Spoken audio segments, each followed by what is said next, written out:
He held the woman who broke him, like he still couldn't let her go. Everyone would call it betrayal. But love doesn't always end just because it's been broken. Before we dive in, welcome back to a space where love, truth, and emotion come alive. We're so glad you're here. If this story touches you, don't forget to comment your thoughts, share with someone who needs it, and subscribe for more. Now, let's begin. The Meridian Summit on Biotech Innovation was held every November at the Langham Hotel in Chicago. It was for pharmaceutical executives, research directors, patent attorneys, people who spoke in acronyms and thought in quarterly projections. Easton Merrill hated every second of it. He went anyway because Merrill Biosciences had 3 active patent disputes, 2 pending acquisitions, and a keynote slot his PR team had been fighting for since February. He went with Gideon Walsh, his head of security, and his personal assistant, Claire, who kept his schedule with complete, humorless precision. On the second evening of the summit, Easton slipped away from a dinner he found professionally necessary and personally unbearable, and made his way to the hotel bar. He wanted 2 fingers of something quiet and 30 minutes without anyone asking him about the Hartley acquisition. The bar was full, every stool taken. Except one. He saw the woman's hand reach for it a half second before he did. He stopped. She hadn't noticed him yet. She was already half turned away, setting her bag down, tucking a loose lock behind her ear, with the kind of unconscious elegance that suggested she had absolutely no idea she was doing it. He let her have the stool and stepped back. "Thank you." She was looking at him now, dark eyes direct, with something amused behind them. She was beautiful in the way that registers before you've processed it consciously. He said nothing for a moment too long. "You're welcome," he managed. She tilted her head just slightly toward the pavement raised along the wall. "You were going to sit there?" "I was considering it." "You can have it back." "No. It looks better on you." She smiled. Not a polished smile, a real one with a little surprise. Like she hadn't expected that. He didn't walk away. He found a position on the raised platform at a corner and stayed there. He ordered his drink and told himself he wasn't watching her. He was watching her. Her name was Celine Addo. He learned it the following morning when he was absolutely engineering a reason to walk through the east wing of the conference floor at the same time the Fontaine Pharma delegation checked into their session. She was seated at the registration desk outside the room, organizing name badges with the focused efficiency of someone who was very good at being underestimated. Her locks were pinned up. She had a pen behind one ear. He stopped. "Bare stool," he said. She looked up, recognized him. That same slightly surprised smile. "Conference floor," she returned. "Easton Merrill." "I know who you are, Mr. Merrill." "Easton." "Celine Addo." "I know," he said. Then, because he wasn't entirely sure where that had come from, "Your badge." She glanced down at it. The corner of her mouth moved. Of course. It began the way these things do when neither person is trying, in the in-between moments that don't belong to anyone. They had coffee in the lobby the next morning. She was waiting for a courier. He had 20 minutes before his first panel. They spoke for 45. Claire appeared at his shoulder exactly once, received a look that conveyed absolutely nothing, and retreated. The day after that, he was in the back row of a session on regulatory pathways he had no business attending when he spotted her 3 rows ahead and to the left. She didn't see him, so he stayed for the entire session, waiting for her to turn her head. She didn't. She caught him the following evening at the welcome reception, standing at the edge of the room with a glass of wine he hadn't touched, oriented in a particular direction. "You're doing it again," she said. "Doing what?" "Lurking with purpose." I prefer strategic positioning. She laughed then, fully, genuinely. And he felt it like something physical. He thought, I would do anything to hear that again. He began rearranging things. Gideon noticed first, but said nothing, which was how Gideon communicated approval. Or at least tolerance. He simply adjusted, became aware of where Celine Addo was likely to be, and ensured that Easton's path occasionally intersected with those locations without announcement. Claire noticed second and said so directly. You cut your keynote speech by 11 minutes. It was running too long. It was running exactly on time. I timed it. You cut the closing framework entirely. Easton said nothing. Oh, Celine had left the room, Claire said, flatly, without inflection. She closed her tablet and walked away. Her boss, she had to accept, has become a hopeless romantic. He had, in fact, spotted Celine slip out the side door during his third slide, and had experienced a pull so irrational he'd barely resisted the urge to stop mid-sentence and follow her. He had compromised by speaking faster and cutting 11 minutes of material he'd spent 2 weeks preparing. He found her at the coffee cart in the lobby and acted thoroughly unsurprised to be there. She handed him a cup without being asked. You take it black. How did you? Bar. First night. You ordered.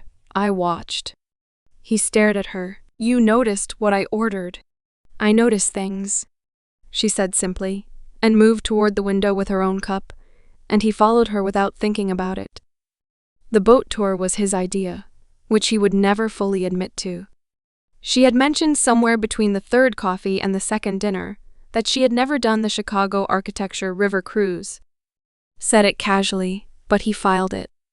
3 days later, he had 2 tickets and an excuse of Langham concierge recommending it for the evening. But she saw through the lie completely and accepted graciously without calling him out. They stood on the top deck in the November cold, and she had borrowed his jacket somewhere in the first 10 minutes without asking, and he had been intensely aware of it every minute since. He said something about the Tribune Tower, and she laughed so hard that she reached out and grabbed his arm to steady herself. Her hand stayed there. He covered it with his own without looking down, like it was the most natural thing in the world. They stood like that for a long time.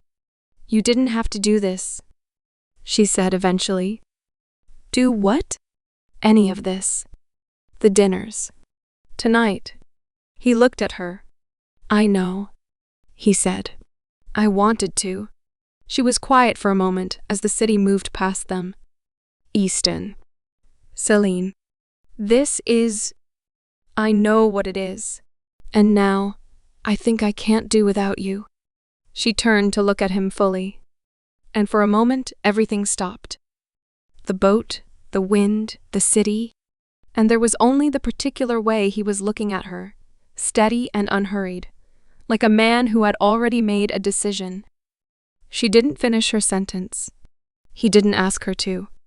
The boat moved on through the dark water, but they stayed exactly where they were. What Easton didn't know, what he couldn't have known, was that Dre Fontaine, her boss, had been watching? Not obsessively. He had simply noticed the way an opportunist always notices when something useful presents itself. He called Celine into his suite on the 11th day of the conference. She came, as she always came, because she had no real choice in the matter. The conversation was brief. His instructions were clear. She would access Easton's suite. She would locate the encrypted files on his laptop. Dre's technical team had given her everything she needed. She would copy and transmit. She would do this before the conference ended. And if she refused, she knows the consequence. She said nothing when he finished. She nodded and left. She walked to the elevator, pressed the button for her floor, and stared at her own reflection in the mirrored doors until they opened. The woman looking back at her looked very tired. She did it on the 13th evening. Easton had been pulled into an emergency board call at 9.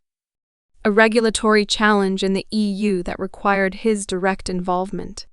He'd texted her, "Tied up tonight. Sorry. Saving tomorrow for you." She'd read it 3 times. Then she'd gone. His suite was on the 14th floor. She had the keycard. She had arranged its acquisition with the mechanical efficiency of someone who had stopped letting herself feel things during the execution of a task. 20 minutes. In and out. The laptop was where she'd been told it would be. The transmission took 4 minutes. She was back in the elevator at 9:47. She went to her room, sat on the edge of her bed, and stared at the wall for a long time. Then she took a shower because she needed to do something with her hands. Their last 2 days were the ones that would stay with him longest. He didn't know they were the last. She did, and it made her both reckless and heartbroken in equal measure. She let herself have more than she should have, and stayed in his company longer than was wise. He told her many personal things about himself on the last night. Over dinner in a small Italian place, 3 blocks from the hotel, at a corner table he'd reserved specifically. About building a company from a single patent at 24. About the years he'd spent becoming something and forgetting. Somewhere in that process, why he'd wanted to become it in the first place. It was obvious that he had opened up his heart to Celine Addo. She listened the way she always listened. Completely. Like there was no other room. "You've never told anyone that," she said when he finished. Not a question. "No." "Why me?" He looked at her for a moment. "Because when I'm talking to you, I forget to be careful." She looked down at her wine glass. He watched her throat move. "That's either a very good thing," she said quietly, "or a terrible one. I think it's the best thing that's happened to me in a long time." She looked up at him, and there it was again. That thing behind her eyes. He had been reading it as feeling, as possibility. He wasn't wrong. He just didn't know why it was underneath. The conference ended on a gray Friday morning. The lobby was a controlled chaos of departing guests, luggage carts, and business cards changing hands. He walked her to the car she'd arranged. He stood on the sidewalk with his hands in his coat pockets and looked at her with an expression he was doing very little to conceal. She had her bag over her shoulder and was already building herself back into someone who could drive away. "This doesn't have to be the end of it," he said. "Easton, I'll call you when you're back in Atlanta and I'm back in Boston. We figure it out." She looked at him. For just a moment, her composure slipped. Something raw and real moved across her face. There and gone so quickly he almost missed it. "I'll call you," he said again, quietly, like a promise he was making to himself as much as to her. She nodded because she couldn't trust her voice. She got in the car, closed the door, and it moved. She didn't look back, which cost her more than she would ever tell anyone. He stood on the sidewalk and watched until the car turned the corner and disappeared. He stood there a moment longer. Gideon appeared at his shoulder. "Sir, give me a minute, Gideon." Gideon gave him a minute. He was back in his office at Merrill Biosciences on Monday morning. He had her number pulled up on his phone at 7 a.m. Closed it. Opened it again at noon. Closed it. Opened it at 8 p.m. and put the phone face down on his desk and did not pick it up again. He was being careful, deliberate. He did not want to be too much, too fast.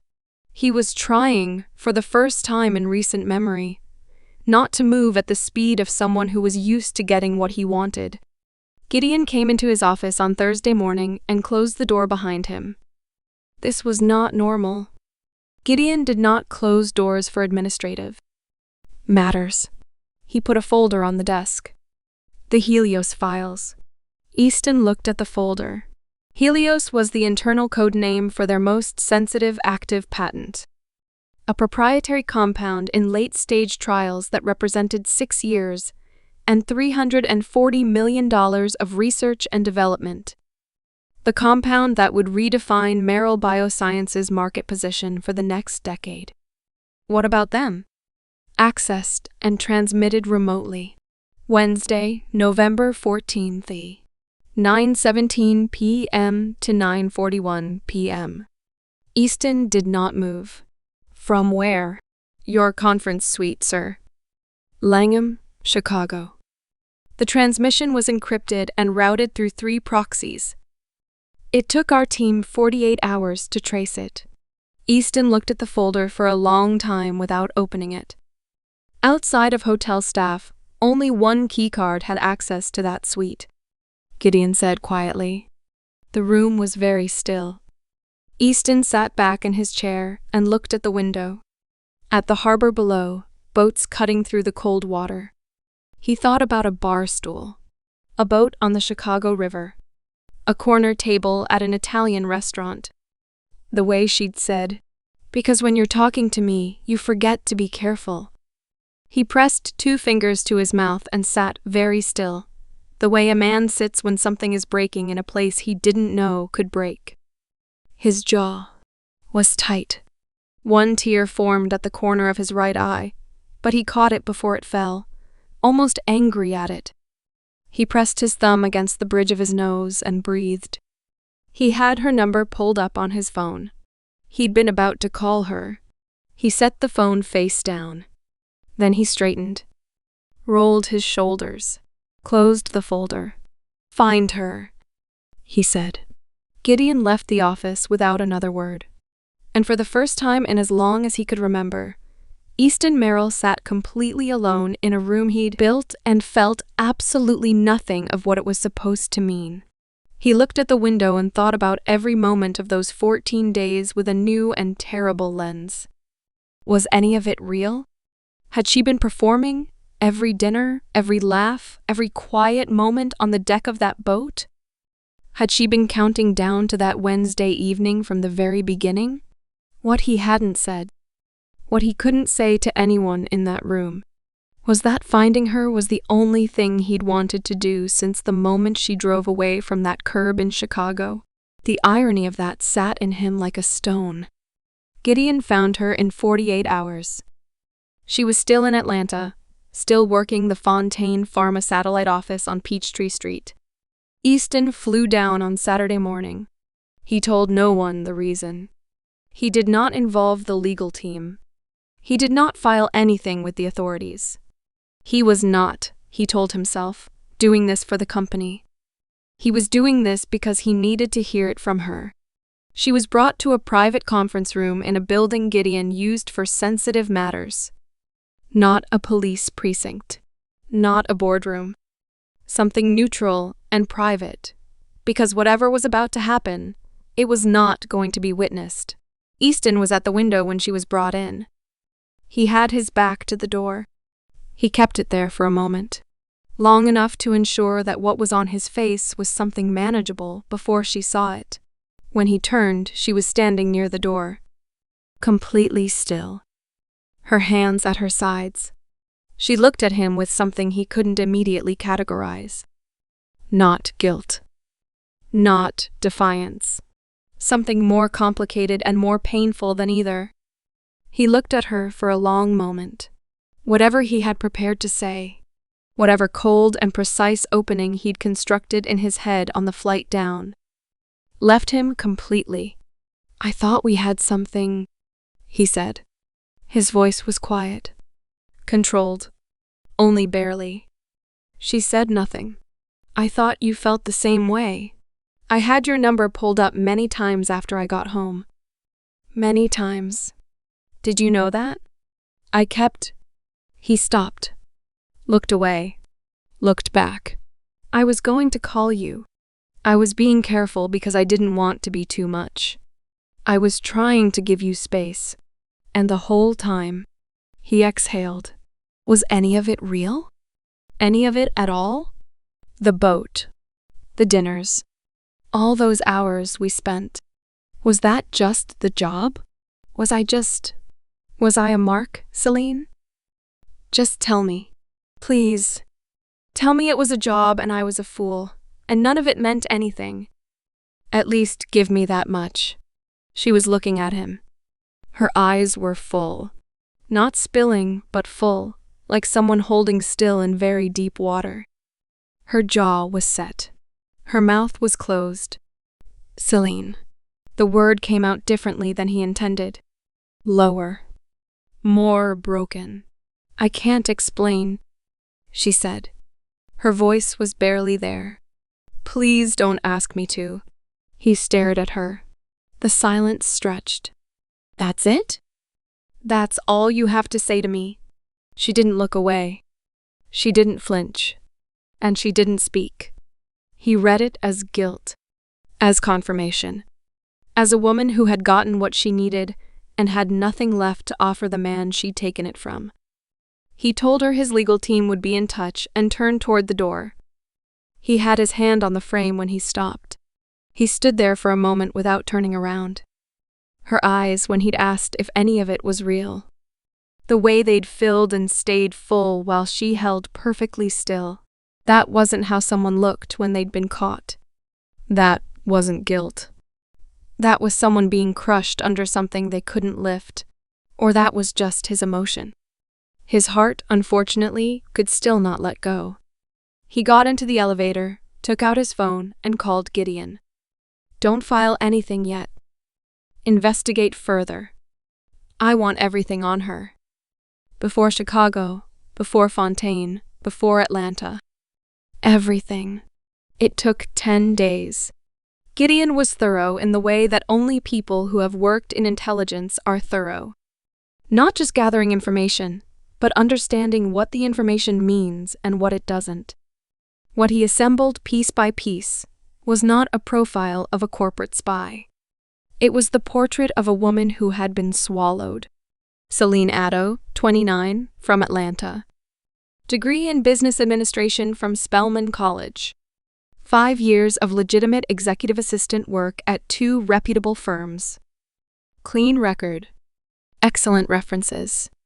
2 years ago, a job listing for an executive assistant position with a pharmaceutical consultancy based in Atlanta.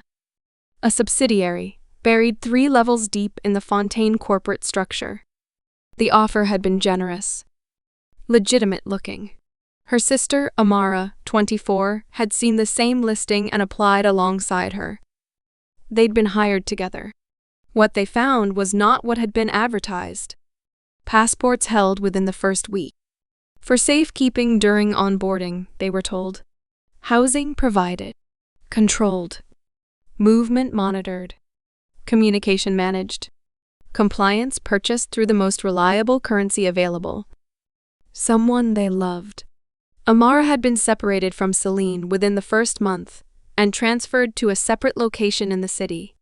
Celine had been told it was a different assignment. She'd been allowed occasional contact, carefully staged voice messages, photographs, proof of life that had been, Gideon's team would confirm, manufactured. Amara Addo had been dead for 14 months. A medical emergency. Treatable, if treatment had been sought. It had not been. The death had been covered up. A forged record. A fabricated paper trail.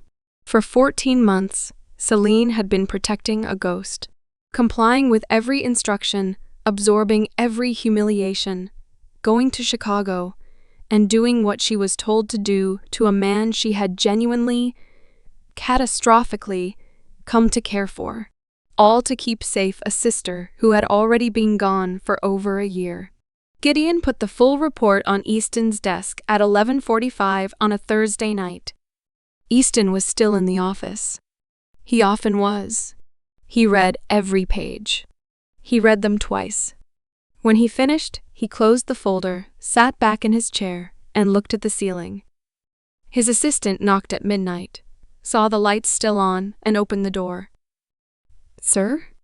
Easton was still looking at the ceiling. She has no idea. Claire waited. She's been protecting her for 14 months. But Amara's been dead for 14 months and she has no idea. And she has been... He stopped. He stood up from his desk and walked to the window. "Get me, Gideon." Easton Merrill did not do anything quietly. It was not in his nature. But the operation he launched in the 72 hours following that Thursday night was something different.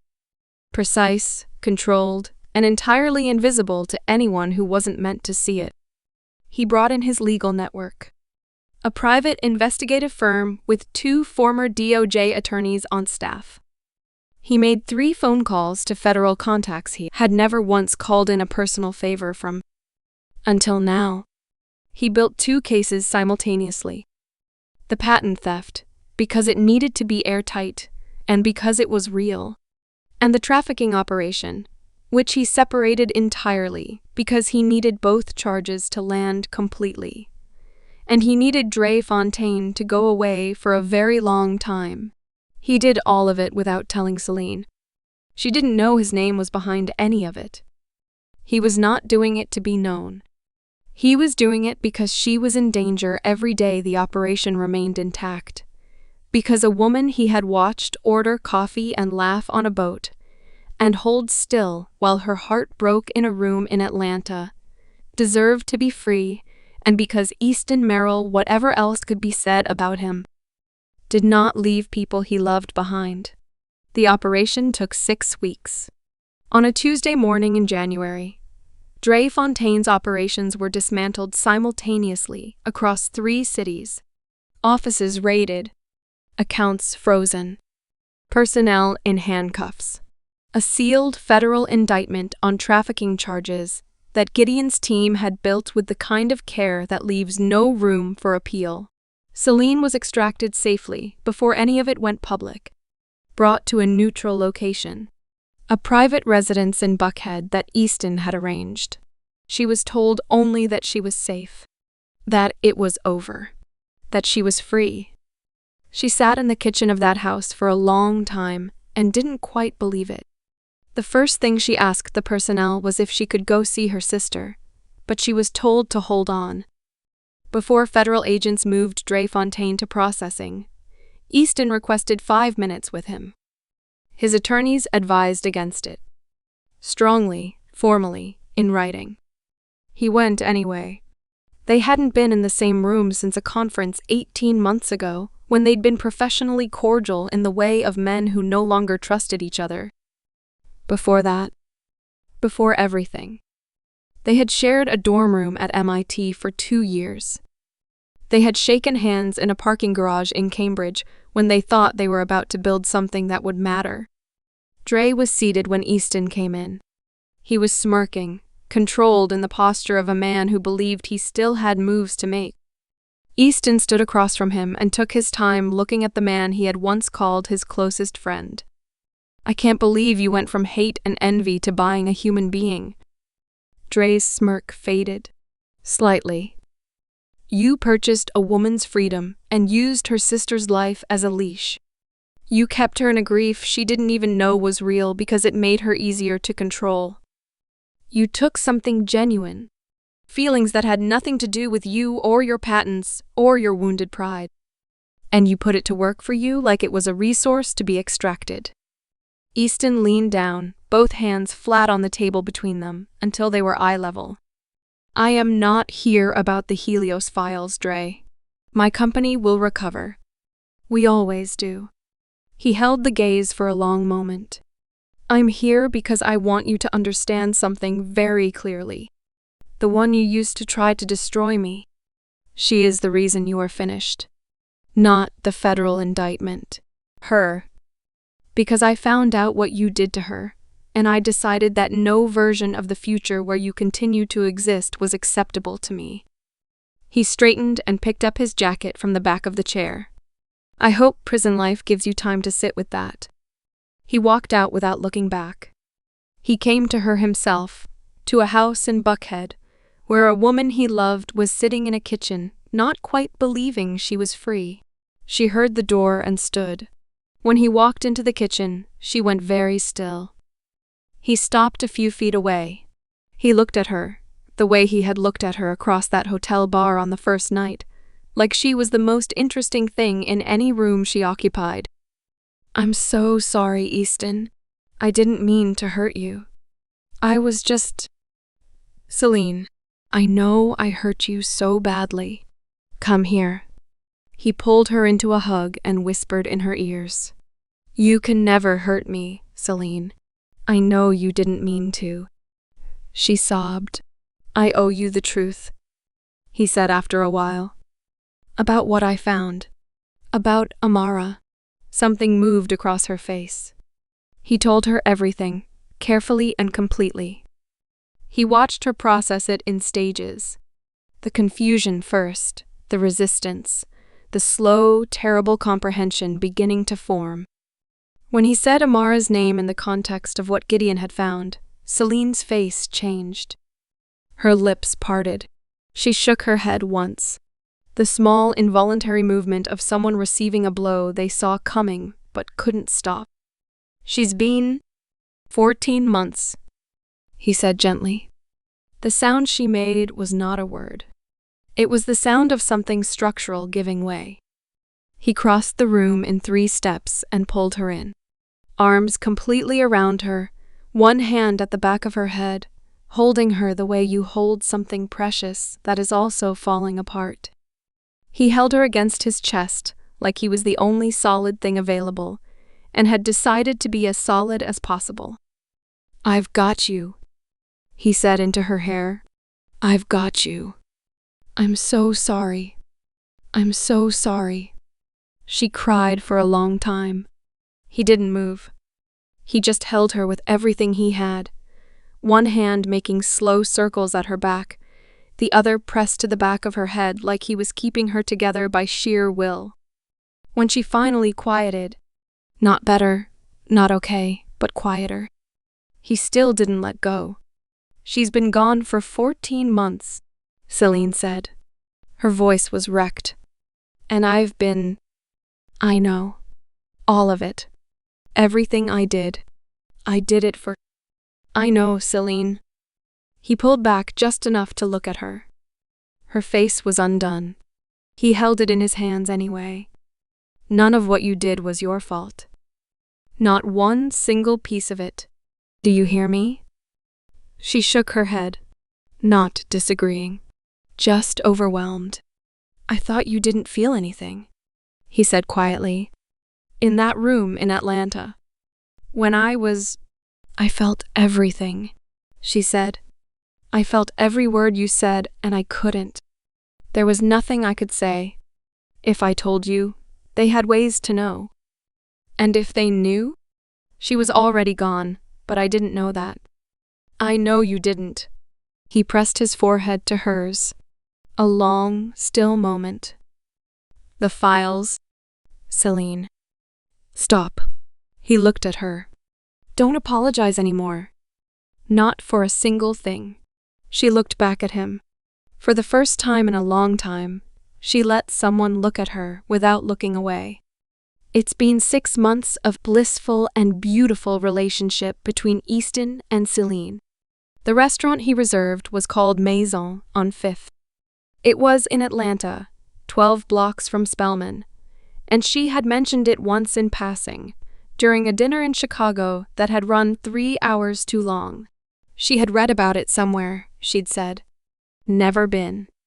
One of those places you always mean to get to. He had remembered. Of course he had. Their table was in the corner, in this restaurant that made people lean in toward each other, without realizing they were doing it. She reached across the table for his hand somewhere in the middle of a sentence. The same instinct she'd had on the boat. Unthinking, natural, like reaching for something that was simply hers. He turned his hand over and held hers.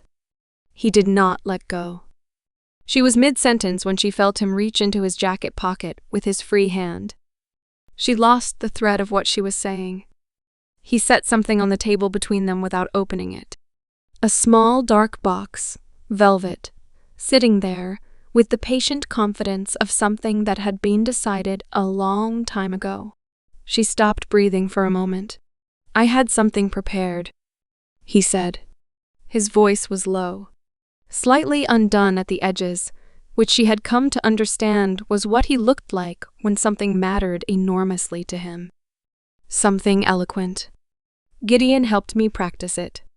She laughed despite herself. The full, real laugh, the one he had rearranged conference schedules to hear. And her eyes filled at the same time. But all I actually want to say is... He opened the box. A ring. A diamond at its center. Warm and unhurried, surrounded by a ring of smaller stones.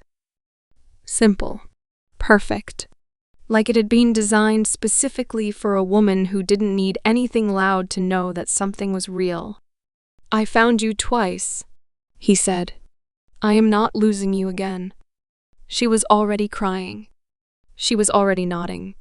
He kept going anyway, because he had prepared it, and he was going to say it. "Celine Addo, will you please let me spend the rest of my life being completely obvious about how I feel about you?" She laughed again through the tears. "You were never subtle," she managed. "No," he agreed, smiling. "I really wasn't." He slid the ring onto her finger. She looked down at it. Then she looked up at him. He stood up from his chair, leaned across the corner of the table, and kissed her.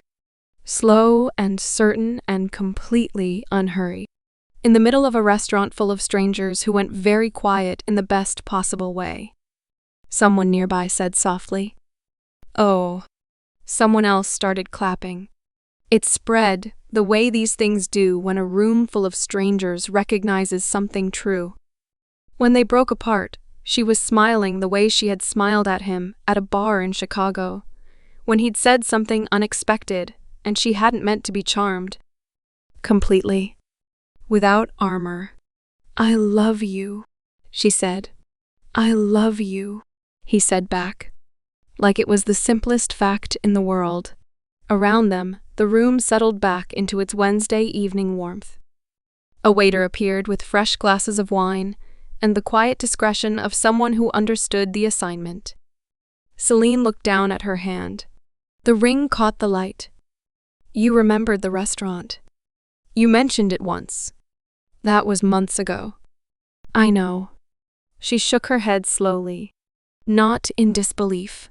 In the particular wonder of someone understanding, perhaps for the first time, what it actually felt like to be truly, quietly, stubbornly loved. "You're a lot, Easton Merrill." "I know that too." He reached across and tucked a strand of her hair back. The same gesture she used to make herself, unconsciously, at a bar stool in Chicago on a night that had changed everything. "Is it okay?" She looked at him. This man who had moved mountains and dismantled empires and flown across the country and held her through the worst night of her life, and remembered a restaurant she'd mentioned once in a sentence she hadn't even finished. "Yeah," she said. "It's more than okay."